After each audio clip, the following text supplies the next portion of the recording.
اور کیا بہوؤں بیٹیوں کا تماشا لگایا ہے، اور نیم برہنہ بیٹیاں لوگوں کی شہوانی نگاہوں کے سامنے ہیں، اور باپ بھی کھڑا ہے اور بیٹا بھی کھڑا ہے، نہ باپ کی آنکھوں میں حیا ہے، نہ بیٹے کی نظروں میں حیا ہے، نہ بھائیوں میں غیرت ہے، اور کہتے ہو اللہ کی رحمتیں ہمارے اوپر نازل ہوں۔ یہ تو شکر کرو پتھر نہیں برستے محمد عربی کے قدموں کا صدقہ۔ اسلام کا جو بنیادی اخلاق ہے وہ حیا ہے، یہ بات ذہن میں رکھیں۔ ہر دین کی ایک پہچان ہے، حضور نے فرمایا اسلام کی بنیادی پہچان کیا ہے؟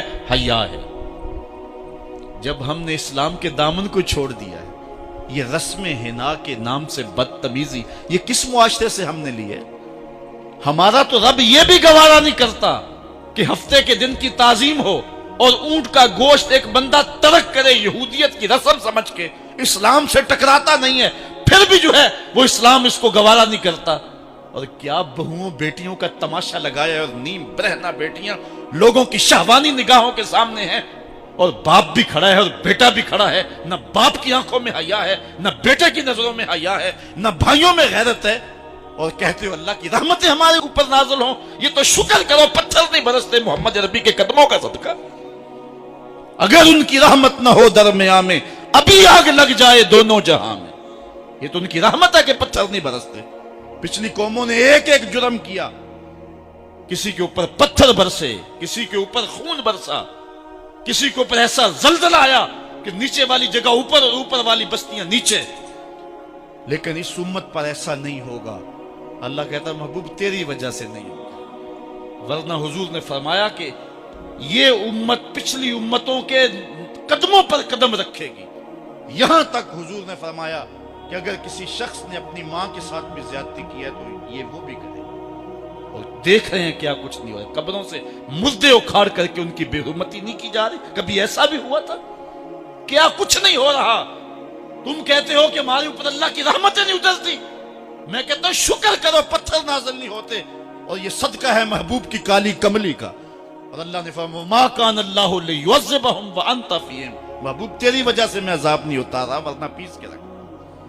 تو ہم اپنے آپ کو دیکھیں، اپنے کردار کو دیکھیں، اپنے حوال کو دیکھیں، سر سے لے کر پاؤں تک ہم اسلام میں آ جائیں، چھوڑیں آدھا تیتر آدھا بٹیر، جہاں جی چاہا اسلام کے دامن میں آگے اور جہاں جی چاہا ادھر چلے جائیں، مسجد میں بھی چندہ دیا اور ہوٹل میں بھی شراب پی، رب بھی خوش رہے شیطان بھی راضی رہے، ایسا نہیں ہوگا۔ رب کہتے نہیں کہ میرے ہو تو پھر میرے ہی ہو۔ کوئی بھی غیرت مند محبوب نہیں جو ہے تسلیم کرتا کہ میرا محب کسی اور کی طرف نظر اٹھا کے بھی دیکھے، تو رب سب سے بڑا غیرت مند ہے، وہ نہیں چاہتا میرا ہو اور کسی اور کی طرف دیکھے۔ تم کون ہے؟ مغربی تہذیب لگتی کیا ہے تمہاری؟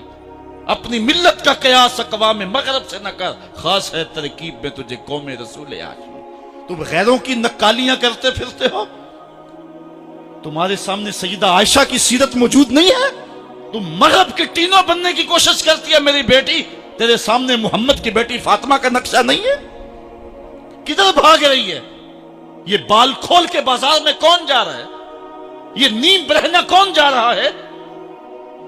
دیکھ محمد عربی تجھے کیا آواز دے رہے ہیں، ان کا لہجہ کیا، اس کو سن اور زندگی کو اس کی مطابقت میں گزار۔ اصل ہمارے دل زنگ آلود ہو گئے، اس دنیا کے اس ماحول نے ہمیں اس طرح کر دیا ہے کہ آج ہمیں سمجھ نہیں آ رہی کہ ہم کدھر جائیں۔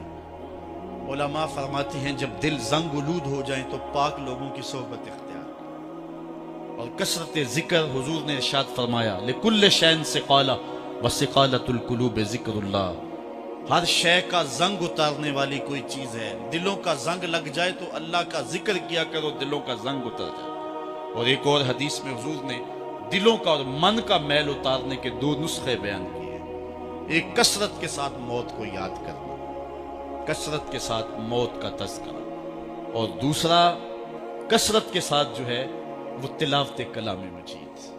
اصل 10-15 سالوں سے ہمارے ساتھ جو کچھ ہوا ہے، آج اگر کوئی تذکرہ موت کرے، کوئی آخرت کی یاد دلائے، کوئی عمل کی بات کرے، وہ کہتے ہیں یہ تو ویسے خوش کیسے، کیا پتہ، قبر کا مذاق اڑا رہا ہے۔ اللہ اکبر، قبر دا خوف دے دے کے لوکی مینوں ڈرا دے۔ میں کہتا ہوں لوگ ہے کون ڈرانے والے؟ منکر نکیر کا پتہ آمنہ کے لال نے دیا ہے۔ قوم کو بے عمل بنایا جا رہا ہے، اور ان کے سینے سے خوف خدا اور خشیت الہی جو ہے وہ کھلتی جا رہی ہے، اور یہ سب کچھ دین کے نام پہ کیا جا رہا ہے، اور چند مفاد پرست لوگوں نے ترہیب اور ترغیب جو کہ اسلام کا مزاج ہے، تبشیر اور تنذیر نبی کا منصب ہے، اس کا مذاق اڑا کے رکھ دیا اور انہوں نے ایک متوازی دین دے دیا ہے، جس کے نتیجے کے اندر قوم کی بے عملی جو ہے وہ پختہ تر ہو گئی اور اس کو وہ دین کا رنگ دے رہے ہیں۔ اللہ کے محبوب علیہ الصلوۃ والسلام نے فرمایا کہ دلوں کو زنگ لگ جائے تو ذکر سے اترتا، دلوں کو زنگ لگ جائے تو قرآن سے اترتا، دلوں کو زنگ لگ جائے تو موت کی کثرت کے ساتھ یاد کرنے سے اترتا۔ قرآن مجید کی تلاوت معمول زندگی بنا۔ وہ کہتے ہیں کہ چہرے کا پردہ نہیں ہے، ہاتھوں کا پردہ نہیں ہے، پاؤں کا پردہ نہیں ہے۔ شاید وہ اس بات کو جو ہے وہ سمجھنے سے قاصر ہیں کہ یہ محارم کے لیے ہے۔ عورت کا مخصوص اعضاء کا پردہ تو اس کے باپ سے بھی ہے، اس کے بھائی سے بھی ہے، اس کے محارم سے بھی ہے، حتیٰ کہ بیٹے سے بھی ہے۔ لیکن یہ جو اعضاء ہیں ان کا پردہ بھی عورت کے اوپر لازم ہے، چونکہ جو شر پیدا ہوتی ہے وہ چہرے سے اس کا آغاز ہوتا ہے۔ تو میں ایک بات کہا کرتا ہوں کہ یہ جتنے دلائل ہیں، ان دلائل کے جواب بھی علماء نے دیے ہیں، یہ ساری بحث کی جا سکتی ہے۔ میری مائیں بہنیں تصور کر لیں کہ سیدہ فاطمہ تو زہرا کا پردہ کیسا ہوگا، تو ان کے تصور میں حیا میں لپٹی ہوئی فاطمہ دکھائی دے گی۔ بلکہ سیدہ فاطمہ تو زہرا سے جب پوچھا گیا کہ عورت کا صحیح پردہ کیا ہے، تو انہوں نے کہا کہ عورت کا صحیح پردہ یہ ہے کہ وہ کسی مرد کو نہ دیکھے اور کوئی مرد اس کو نہ دیکھے۔ حضرت عبداللہ ابن مکتوم رضی اللہ تعالی عنہ کے سامنے ازواج مطہرات نے پردہ نہیں کیا تو وہ آنکھوں سے نابینے تھے، تو حضور نے اس پر انہیں تنبیہ کی کہ تم نے پردہ کیوں نہیں کیا؟ تو انہوں نے کہا حضور وہ تو نابینا ہے۔ تو فرمایا کہ تم نابینا تو نہیں ہو۔ تو پردہ مرد سے بھی ہے، جہاں فتنے کا امکان بھی ہو، شریعت نے وہ راستہ ہی مسدود کر دیا ہے تاکہ کل کوئی فتنہ کھڑا نہ ہو جائے۔ تو میں سادی سی بات یہ کرتا ہوں کہ پردے کے حوالے سے دلائل کی دنیا بھی ایک بہت بڑی دنیا ہے، لیکن میری مائیں اور بہنیں یہ تصور کریں کہ سیدہ فاطمہ تو زہرا کا پردہ کیا ہوگا، تو یہ تصور کرنے سے ہی طبیعت میں حیا پیدا ہونا شروع ہو جائے گا، اور سیدہ کا پردہ اور ان کی عصمت اور ان کی آبرو کا انداز سمجھ میں آ جائے گا۔ حضرت اسماء بنت امیس رضی اللہ تعالیٰ عنہ فرماتی ہیں کہ میں سیدہ فاطمہ زہرا کے پاس بیٹھا کرتی تھی، اور انہیں سب سے زیادہ فکر اس بات کی تھی کہ زندگی میں تو عورت اپنے پردے کی حفاظت کر لیتی ہے، لیکن مرنے کے بعد جب پٹڑے پہ چارپائی پہ اسے ڈالا جاتا ہے تو اس کا جسم جو ہے وہ جنبش کرتا ہے اور وہ مختار نہیں ہوتی ہے، تو اعضاء دکھائی بھی دیتے ہیں، اعضاء کی حیت بھی سمجھ میں آتی ہے، تو یہ بڑا مشکل لمحہ ہوگا جو مرنے کے بعد درپیش ہوتا ہے۔ تو فرماتی ہیں کہ میں نے انہیں کہا کہ جب حبشہ کی جانب ہجرت کی تھی تو میں بھی ان لوگوں میں شامل تھی، تو میں نے وہاں حبشہ میں دیکھا ہے کہ چارپائی کے چاروں پایوں کے ساتھ شاخ باندھ دیتے ہیں اور پھر ان کو درمیان میں جوڑ دیتے ہیں اور اس کے اوپر کپڑا ڈال دیتے ہیں اور یہ ایک ڈولی بن جاتی ہے۔ تو کہتی ہیں جب میں یہ بات بتائی تو سیدہ بہت زیادہ خوش ہوئی، کہا یہ تو ایک بہت اچھا طریقہ سمجھ میں آ گیا جس سے مرنے کے بعد بھی عورت کے پردے کی اور اس کے جسم کی حفاظت ہو سکے گی، کسی کی نظر نہیں پڑے گی۔ تو یہ وہ سیدہ ہیں کہ جنہوں نے اپنے پردے کی حفاظت یوں کی کہ غیر مرد نے انہیں نہیں دیکھا، اور پھر مرنے کے بعد بھی ان کے لیے وہ ڈولی تیار کر لی گئی، رات کی تنہائیوں میں ان کا جنازہ پڑا گیا، اور یہ وہ پاک دامن خاتون ہے جن کا آنچل مہر و ماں نے بھی نہیں دیکھا ہے۔ اور جب قیامت کا دن ہوگا تو حضرت سیدہ فاطمہ زہرا 70,000 خواتین کے جلو میں نکلے گی، تو آواز آئے گی یا اہل الجمع غدوا ابصارکم لأن فاطمہ بنت محمد حتی تمر، اے لوگوں نگاہیں نیچی کر لو، محمد عربی کی بیٹی کی سواری گزر رہی۔ تو دنیا پر بھی ان کے پردے کی حفاظت، بعد از وصال بھی، اور پھر قیامت کے دن بھی۔ مجھے بتائے عورت کیا وہ مغرب کی آوارہ لڑکی کے روپ میں زندگی گزارنا چاہتی ہے یا سیدہ فاطمہ زہرا کے پردے کی وارث بننا چاہتی ہے؟ وہ سڑکوں پر لہرا کر چلنے میں فخر محسوس کرتی ہے یا کہ وہ اپنے مخصوص پردے میں لپٹ کر کے تقدس مہاب انداز میں گھر سے مجبوراً نکلنا پڑے تو نکلنا پسند کرتی ہے؟ کوئی بھی شریف زادی یہ پسند نہیں کرے گی کہ وہ مغرب کی حیا باختہ لڑکیوں کی طرح آوارہ مزاج ہو اور اس کی طرف شہوانی اور بھوکی اور غلیظ اور گندی نظریں اٹھے. وہ چاہے گی کہ میں تقدس معاب زندگی گزاروں. میری بہن، تیرا برقع تیرے لیے قید خانہ نہیں، تیرے برقعے کی ایک ایک سلوٹ تیرے حیا کا پہرا ہے. تو مغرب کی ٹینو نہیں ہے، تو مشرق کی بیٹی ہے. تو فاطمہ ہے، تو عائشہ ہے، تو حفصہ ہے. تیرا پردہ اس کائنات کے حسن کی علامت ہے. تو سمٹ جائے گی تو امت پھیل جائے گی، تو گھر کو سنبھال لے گی تو امت بحر و بر پہ جاری ہو جائے گی. تو عورت کو گھر میں سمٹ کر کے اپنی اندرون خانہ ذمہ داریوں کو سنبھال کر کے اپنی عصمت اور اپنی آبرو کی حفاظت کرنی چاہیے تھی. اقبال نے بڑی خوبصورتی سے اس پر بحث کی ہے کہ عورت کے لیے پردہ ضروری ہے یا نہیں، اور پھر کہا عورت کو یہ خود اپنے آپ سے پوچھنا چاہیے کہ وہ کس روپ میں اچھی لگتی ہے. ذرا دیکھیے اقبال کا لہجہ. اللہ اکبر. اس راز کو عورت کی حقیقت ہی کرے فاش. مجبور ہے، معذور ہے مردانے خرد مند. کیا چیز ہے آرائش و زیبائش میں زیادہ، آزادی نسواں یا زمرد کا گلو بند. اقبال کہتا ہے کہ عورت اپنے اندر کی عورت سے پوچھے کہ اس کے لیے حسن کہاں ہے. زمرد کا گلو بند اس کو دیا جائے اور وہ پردے میں جو ہے وہ سمٹ کر کے گھر کی ملکہ بن کے رہے، تو یہ اس کے لیے زیادہ اعزاز اور عزت اور فخر کی بات ہے، یا وہ جو ہے وہ آزادی نسواں کے نام سے بازاروں میں گھومتی پھرے اور مردوں کے سامنے ہنس ہنس کے باتیں کرتی پھرے. ایک عورت 4 گھر کے افراد کی خدمت کو اپنے لیے بوجھ سمجھتی ہے اور اسلام کو مطعون کرتی ہے کہ اسلام نے مجھے جو ہے وہ پابند کر دیا ہے اور گھر کے اندر محدود کر دیا ہے، اور میں اتنے بچوں کی تربیت میرے کندھوں پہ ڈالتی ہے، اور میں شوہر کی خدمت بھی کروں، بچوں کی خدمت بھی کروں، تو اسلام نے تو میرے اوپر بڑی پابندی لگا دی ہے، مجھے آزادی ملنی چاہیے. اور وہ عورت جو 4 بچوں کی خدمت اپنے لیے بوجھ سمجھتی ہے اور پھر وہ 300 مسافروں کو ہنس ہنس کے کبھی پانی پیش کرتی ہے، کبھی کھانا پیش کرتی ہے. 300 مسافروں کو ہنس ہنس کے مسکرا کے لہک لہک کے پانی پیش کرنا اور کھانا دینا، اور مختلف ذہنیتوں اور گندی سوچوں کے حاملین لوگ بھی اس طبقے میں موجود ہوتے ہیں اور ان کی شہوانی نظروں کا شکار ہونا. کیا عورت کے لیے یہ عزت ہے، یا عورت کے لیے یہ عزت ہے کہ گھر کی 4 دیواری میں سمٹ جائے اور تقدس ماحول کے اندر اپنے بچوں کی تربیت کرے؟ عورت کو جتنی ذمہ داریاں دی گئی ہیں وہ صرف ان کو سنبھال لے اور ان کے سنبھالنے کا حق ادا کر دے تو وہ ایک اچھے معاشرے کی تشکیل کی ضمانت بن جاتی ہے.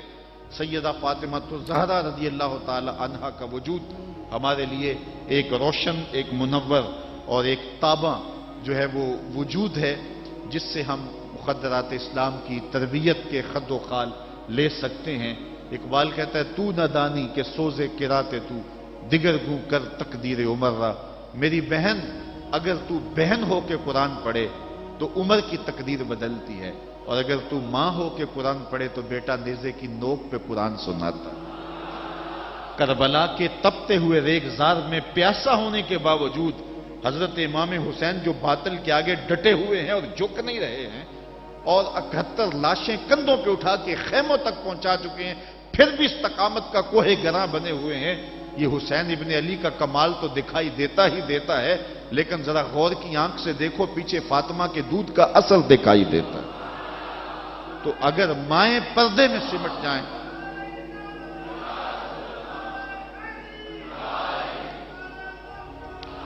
تو یہ حضرت امام حسین کی صورت کے اندر امت کو جو خوبصورت تحفہ دیا. بلکہ یہاں اقبال تو بے خود ہو گیا نا، وہ کہتے ہیں آپے سے باہر ہونے کی کیفیت، کہ عقیدت کا رنگ ایسا چڑھا کہ بس جذبات سے مغلوب ہوا. اقبال کہتا ہے کہ وہ کہتا ہے کہ رشتہ آئین حق زنجیر پاس فرمانے جناب مصطفیٰ، ورنہ گردے تربتش گردید میں سجدہ برخا کے او پاشید میں. اے فاطمہ، جو کام تو نے کیا، اگر شریعت کے حکم کی زنجیریں میرے پاؤں میں نہ ہوتی اور آپ کے باپ کا ہی حکم کہ اللہ کے علاوہ کسی اور کو سجدہ جائز نہیں، یہ مجھے ملحوظ نہ ہوتا، تو میں کعبے کی طرف رخ کر کے سجدہ کرنے کی بجائے تیری قبر کی مٹی کی طرف منہ کر کے سجدہ کرتا. اور میں کعبے کا طواف کرنے کی بجائے تیری قبر کا طواف کرتا، کیونکہ جو کام تو نے کیا ہے وہ کسی اور نے نہیں کیا۔ نبی کے گھر کی ہے عظمت، نبی سے سنتے ہیں، علی کے گھر کی ہے عزت، علی سے سنتے ہیں، وہ جس نے معزز کیا گھرانے کو، حسین پال کے جس نے دیا زمانے کو۔ تو یہ تھا حضرت سیدہ فاطمہ تو زہرا رضی اللہ تعالی عنہا کا کردار۔ آج کی عورت سیدہ کے کردار کو اپنے لیے نمونہ حیات بنا کے اپنی زندگی کی راہیں متعین کر دے۔ اگر پندے سے درویش پذیری، ہزار امت بمیرت تو نہ میری، بطول باش و پنہا شو ازیں عصر کہ در آغوش شبیر بگیری۔ اگر فقیر کی ایک بات تو مان لے، ہزار امت مر جائے گی۔ اقبال کہتا امت مسلمہ تجھے زوال نہیں آ سکتا، اور وہ کیا ہے؟ بطول بن جا اور زمانے کی نگاہوں سے پوشیدہ ہو جا، پھر تیری گود میں بھی حسین کے جانشین جنم لیا کریں گے۔ تو جب عورتوں کا کردار بچوں کی تربیت تک محدود ہوتا ہے اور وہ اس کردار کو بحسن و خوبی نبھاتی ہیں، تو پھر ایک اچھا معاشرہ تشکیل پاتا ہے۔ لیکن جب حیا باختگی زمانے کو جکڑ لیتی ہے تو پھر قومیں اپنا وجود کھو دیتی ہیں۔ ہمیں ان تمام اسباب پہ غور کرنا چاہیے جس نے اس امت کو عروج سے زوال کی طرف دھکیل دیا۔ تو ہمیں ایک سبب یہ دکھائی دے گا کہ مقدرات اسلام کا جو کردار تھا، جو ذمہ داریاں تھیں، وہ اس نے پھر ادا جب کرنا چھوڑ دی اور اپنے دائرۂ کار سے باہر آ گئیں، تو پھر وہ ذمہ داریاں نہ نبھانے کے سبب امت روح بزوال ہوئی۔ گھروں میں بیٹھ کر کے ماؤں نے تربیت کی تھی۔ ہم نے دور اسلام کے اندر بڑے بڑے مشکل حالات دیکھے ہیں۔ مشکل حالات میں جب اسلام پہ سخت سے سخت وقت آئے، لیکن جب درگاہیں بند ہوں گی، جب خانقاہیں بند ہو گئیں، جب مدارس دینیاں بند ہو گئے، جب اذانوں پہ پابندی لگ گئی، جب بہت کچھ ہوا تھا، لیکن ماں کی گود کی درسگاہ تو کبھی بند نہیں نہ ہوتی ہے۔ تو ماں نے اس وقت دین کو زندہ رکھا۔ آج بھی ہمیں اسی طبقہ نساء سے امید ہے کہ یہ دوبارہ امت کی نہضت کے لیے جو ہے وہ ایک با ہمت کردار ادا کریں گی۔ اللہ تعالیٰ خواتین اسلام کو حضرت سیدہ پاک کے اسوہ نور کی روشنی میں اپنی زندگی گزارنے کی توفیق عطا فرمائے۔ یہ جو سال ہا سال کے بعد اور سال کے دوران بھی ان کا تذکرہ کیا جاتا ہے، تو فضائل کا باب بھی اپنی جگہ پہ، لیکن ہمیں ان کی زندگی بطور نمونہ اختیار کر کے ماؤں بہن اور بیٹیوں کو اپنی زندگیوں میں شامل کر لینی چاہیے، تاکہ جو ہے وہ اس سے روشنیاں اور اجالے زندگیوں میں شامل کر لیے جائیں۔ اللہ تعالیٰ اپنی خاص رحمتوں سے ہمیں مالا مال کرے اور اپنی خاص کرم نوازیوں سے ہم سب کو اپنی رحمت